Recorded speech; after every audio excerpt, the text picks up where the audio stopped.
कृष्णाय वासुदेवाय देवकी नंदनाय च नंदगोपकुमाराय गोविंदाय नमो नमः।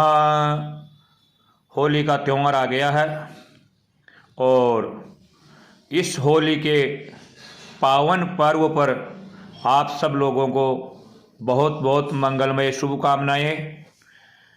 बताया जाता है फाल्गुन मास की जो पूर्णिमा तिथि होती है यह मनवदादी तिथि होती है तथा पूर्वाह्न में होने पर ही ग्राही होती है।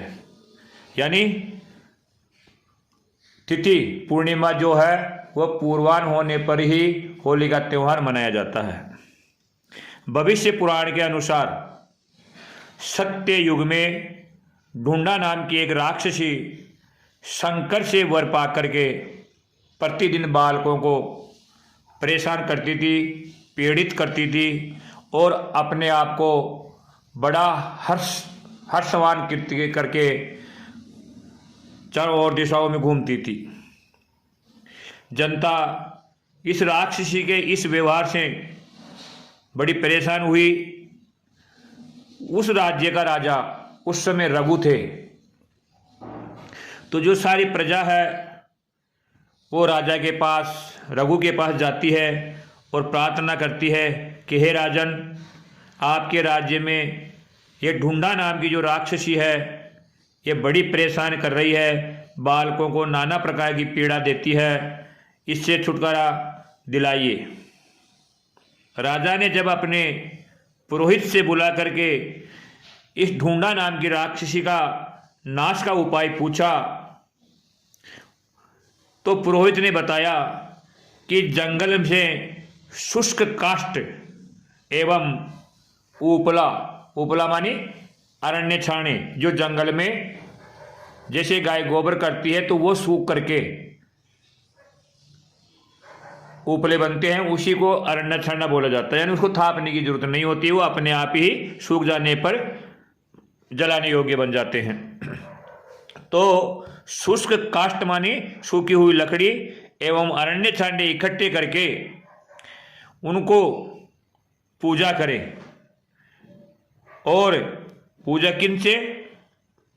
रक्षोघन जो मंत्र होते हैं उनके द्वारा उनकी पूजा करें और नाना प्रकार की आवाज़ें निकालें, किलकिलाहट की शब्द निकालें, तालियां बजाएं तथा अग्नि की 3 परिक्रमा करके नाना प्रकार के गीत गावे, ढोल बजावे और जोर जोर से अट्टहास करके हंसना चाहिए। यहाँ तक भी बताया गया है कि ऐसे शब्द उस समय बोलने चाहिए जो एक सामान्य दिनचर्या में या सभ्य समाज को अच्छे नहीं लगे। यानी कि उस समय आप गाली से युक्त शब्दों का भी प्रयोग कर सकते हैं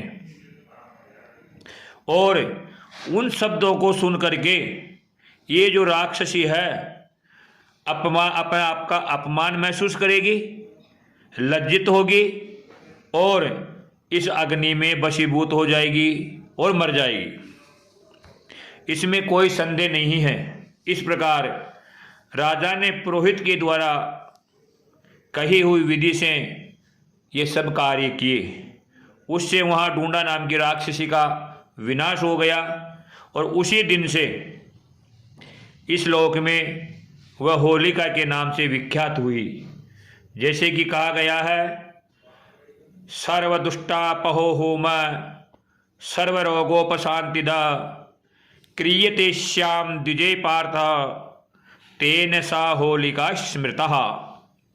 होलिका दाह में बद्रा रहित तिथि होनी चाहिए और जो पूर्णिमा है वो प्रदोष व्यापिनी होनी चाहिए। पूर्वग्राही पूर्णिमा इसमें ली जाती है। दोनों दिन प्रदोष में रहने पर अथवा प्रदोष निशा मुख के एक देश में रहने पर पराग्राही है, क्योंकि पहले दिन ही भद्रा का दोष होता है, दूसरे दिन में भद्रा का दोष 3.5 प्रहर या उससे अधिक हो और दूसरे दिन प्रतिपदा बढ़ती हो तो दूसरे दिन प्रदोष व्यापनी प्रतिपदा में होलिका जलावे।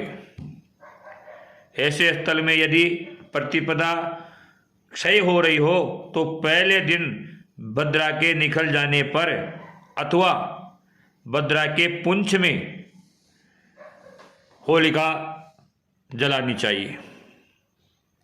ऐसा बताया गया है कि संपूर्ण रात्रि अगर पूर्णिमा है और भद्रा अर्धरात्रि से पूर्व या अर्धरात्रि के पश्चात खत्म हो रही है तो भद्रा के पश्चात होलिका जलानी चाहिए। और अगर संपूर्ण रात्रि भद्रा रहती है तो इस परिस्थितिवश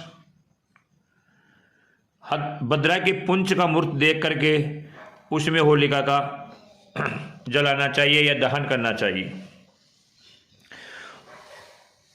पूर्णिमा में भद्रा 3 चरण के अंत में 3 घड़ी की जो शेष रहती है, तीसरे चरण की जो आखिरी 3 घड़ी होती है उसको पुंछ कहा गया है। और चौथे चरण की पहले वाली 5 घड़ी को भद्रा मुख कहा गया है। इस प्रकार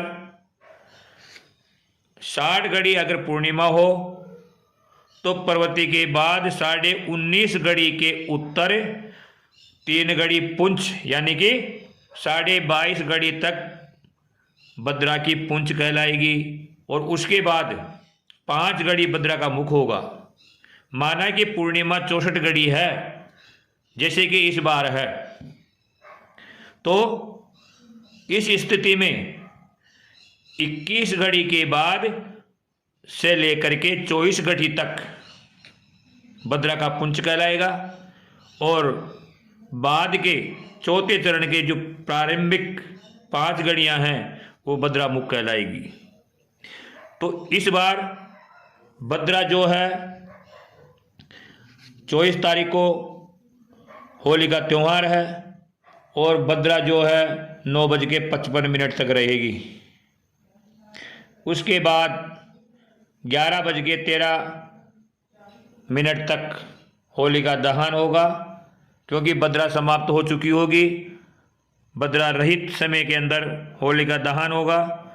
सब लोग इस उत्साह को, इस त्यौहार को आनंदमय तरीके से मनावे और सब लोगों को परस्पर प्रेम व्यवहार बनाए रखें। ऐसा बताया गया है कि दिन में शुष्क काष्ठ वगैरह और उपले वगैरह इकट्ठा करके होली की पूजा करनी चाहिए शुभ समय के अंदर। और होली से प्रार्थना करनी चाहिए कि अस्माभिर्भस्यन्त्रस्तप्त्वाम त्वाम होलिके यतः अतस्त्वाम पूजयिष्यामि भूते भूति प्रदा भव। इस प्रकार प्रार्थना करके होली का पूजन करना चाहिए और परिक्रमा करने के बाद बोलना चाहिए, वंदिता श्री सुरेंद्रेण ब्रह्मणा शंकरेण च अतस्त्वाम पाहिनो देवी भूते भूति प्रदा भव।